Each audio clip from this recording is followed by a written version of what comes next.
की कहानी का शीर्षक है भिखारी की बात का रहस्य। एक मीना नाम की औरत थी जो अपने पति के साथ शहर में रहती थी। उनका अपना घर था। मीना का एक बेटा था जिसका नाम था श्याम। रोज़ मीना सुबह उठकर नहा धोकर अपने बेटे और पति के लिए नाश्ता तैयार करती। बेटा और पति नहा धोकर नाश्ता करते और तैयार होकर बेटा अपने स्कूल चला जाता और पति अपने ऑफिस। इसके बाद एक भिखारी गेट के बाहर खड़ा होकर बोलता, कुछ खाने को दे दे माई। भिखारी बार बार यही बात दोहराता जब तक मीना रोटी न दे देती। भिखारी की आवाज़ सुन मीना 2 रोटी लेकर आती और उस भिखारी को दे देती। फिर भिखारी रोटी लेकर जाते समय बोलता, जैसा भी बुरा भला दूसरों के साथ करोगे वैसा ही फल तुम तक लौट के आ जाएगा। इस तरह हर रोज़ होता। भिखारी आता, फिर मीना रोटी लेकर जाती और जाते जाते भिखारी वही 2 बातें बोलकर चला जाता। एक दिन पति और बेटा दोनों सोकर लेट उठते हैं। बेटा जल्दी जल्दी में तैयार होकर बिना कुछ खाए स्कूल चला जाता है। इधर पति भी जल्दी जल्दी में ऑफिस के लिए तैयार होने लगता है। पति को जब उसकी जुराबें नहीं मिलती तो पति ज़ोर से मीना को चिल्लाता है कि कहाँ रख दी मेरी जुराब, मिल ही नहीं रही है। इधर मीना किचन से भागते हुए आती है और जुराब अलमारी में खोजती है। जुराब नहीं मिल रही होती तो पति मीना पर गुस्सा होने लगता है। याद नहीं रहता है तुम्हें, न जाने कहाँ कहाँ रख देती हो। यह सुन इधर मीना भी गुस्सा हो जाती है और बोलती है, एक तो लेट सोकर उठते हो और अब सुबह सुबह मुझ पर मत चिल्लाओ। दोनों की बहुत बहस होती है। आखिरकार जुराब मिल जाती है और पति बिना कुछ खाए गुस्से में ऑफिस चला जाता है। इधर पत्नी गुस्से में तमतमाते हुए किचन में बर्तन धोने चली जाती है। इतने में वही भिखारी आता और बोलता है, कुछ खाने को दे माई। यह सुन मीना मन ही मन बोलती है, आज कुछ नहीं दूंगी इसे। जब देखो रोज़ रोज़ चला आता है, ऊपर से कोई धन्यवाद भी नहीं देता, बस पता नहीं क्या क्या बोलकर चला जाता है। कुछ देर मीना के बाहर न आने पर भिखारी और ऊंचा बोलना शुरू कर देता है, जिससे मीना को और गुस्सा आता है।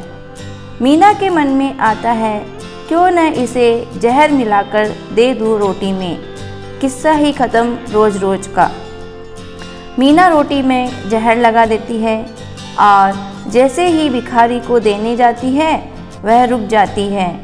उसको भिखारी पर रहम आ जाता है और सोचती है, यह मैं क्या करने जा रही थी, ऐसे तो इस भिखारी की मौत हो जाती। मीना तुरंत भागते हुए वापस जाती है और दूसरी रोटी लाती है, उस भिखारी को दे देती है। इधर भिखारी हमेशा की तरह रोटी लेकर अपनी वही 2 बातें बोलता हुआ वहाँ से चला जाता है। मीना उस जहर वाली रोटी को चूल्हे पर रखकर आग से जला देती है। मीना दिन का खाना बनाने की तैयारी शुरू कर देती है। मीना खाना बना लेती है। करीब 2 बज जाते हैं और उसका बेटा राहुल अभी तक घर नहीं पहुंचा होता। मीना यह सोच परेशान हो जाती है, एक तो भूखे पेट स्कूल चला गया, ऊपर से अब तक घर भी नहीं पहुंचा। मीना का दिल बहुत घबरा रहा था। इतने में कोई दरवाजे पर दस्तक देता है। मीना जैसे ही दरवाज़ा खोलती है वह दंग रह जाती है। मीना देखती है कि उसका बेटा राहुल बहुत बुरी हालत में है। राहुल के कपड़े गंदे होते हैं और राहुल बहुत कमज़ोर दिख रहा होता है। मीना राहुल को पहले सोफ़े पर बैठाती है और पानी पिलाती है। मीना पूछती है, बेटा ये कैसे हुआ? तब बेटा बोलता है, माँ मैं बहुत भूखा था। जैसे ही स्कूल से घर आते हुए रास्ते में मुझे चक्कर आ गया था। माँ, आज तो मैं मर ही गया होता अगर उस भिखारी ने मुझे वो रोटी खाने को न दी होती। जब मैं वहाँ रास्ते में गिरा तो वहाँ कोई नहीं था। कुछ देर बाद वहाँ वो भिखारी आया और मुझे उठाया, बोलने लगा, लो ये रोटी खा लो, इस समय मुझसे ज़्यादा ज़रूरत तुम्हें है। उसने अपनी रोटी मुझे खिलाई और पानी पिलाया, तब जाकर कुछ जान में जान आई। माँ, बेटे की यह बातें सुन मीना का तो सर चकरा गया।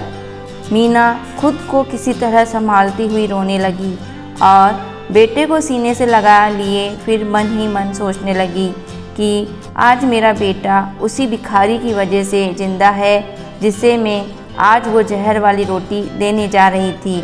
यदि आज मैंने उसे वो रोटी दे दी होती तो वही रोटी वो मेरे बेटे को देता और मेरा बेटा मर जाता। इतना सोचकर मीना रोने लगती है। अब मीना को उस भिखारी की बातें समझ आने लगती है कि भिखारी जो बोलता था वो सही बात निकली।